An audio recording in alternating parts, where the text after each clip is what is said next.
Au cours des 4 premiers mois de l'année, le déficit commercial hexagonal a diminué de 22% par rapport à la même période de l'année précédente. C'est appréciable. Mais l'on sait aussi que les prix des matières premières importées ont considérablement baissé sur la période. On sait aussi que l'environnement européen est plus porteur qu'il ne l'était il y a un an. Ainsi, ce chiffre ne nous dit pas tout sur notre performance pure en termes de compétitivité. Il peut être même, à la rigueur, trompeur. Tout n'a cependant pas joué dans le sens d'une amélioration mécanique de notre balance commerciale. L'embellie de notre demande intérieure aurait pu peser sur notre solde, de même que la dépréciation de l'euro, dont on sait qu'à court terme, elle tend à renchérir le prix de nos importations avant même d'avoir des effets sur nos volumes exportés. Une première façon d'affiner le diagnostic est de se pencher sur les volumes exportés et importés.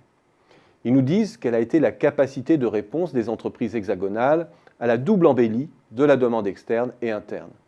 Or, les volumes importés, comme les volumes exportés, ont progressé sur la période récente. Mais les premiers, cependant, bien plus nettement que les seconds. Au cours des 4 premiers mois de l'année, les importations ont bondi de 6% par rapport à la même période de 2014. Les exportations ont pour leur part progressé de 3%. Ce que l'on appelle le taux de couverture en volume, c'est-à-dire le rapport entre les quantités exportées et importées, a donc eu tendance à se dégrader. L'embellie du solde commercial est donc due exclusivement à l'amélioration des termes de l'échange. Autrement dit, au fait que les prix à l'importation ont diminué par rapport au prix des biens exportés. Ce constat étant fait, ne nous hâtons pas de conclure que les entreprises hexagonales sont hors jeu.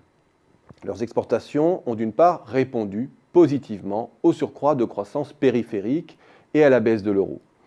Le fait ensuite que les entreprises importent des biens intermédiaires ou des matières premières en phase de reprise et en phase de baisse des prix, et que ce mouvement de restockage dope les importations, n'est pas en soi alarmant, mais relève plutôt d'un comportement normal en phase de redémarrage. Resserrons maintenant le zoom sur la composante de notre commerce moins sujette aux à-coups des cours et des comportements de stockage, en sortant notamment l'énergie et les industries extractives du solde. Cet indicateur, tout comme le précédent, confirme le caractère mitigé de notre bilan commercial. Hors matière volatile, le déficit commercial hexagonal fait plutôt du surplace. Si l'on veut rester positif néanmoins, disons que la reprise qui se dessine ne se fait pas exclusivement au bénéfice de nos voisins. On aimerait cependant trouver plus de traces tangibles des politiques de restauration de notre compétitivité dans notre solde commercial. Dernier constat enfin.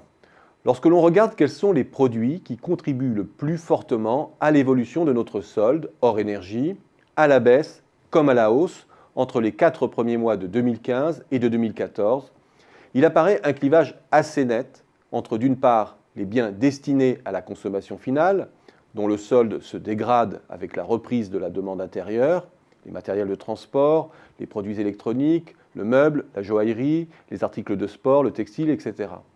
Et d'autre part, les biens d'équipement ou les biens intermédiaires, la filière bois-papier, la métallurgie, les machines, la chimie, etc., qui bénéficient de la reprise industrielle européenne. Seule fait exception la pharmacie boostée par la demande des émergents.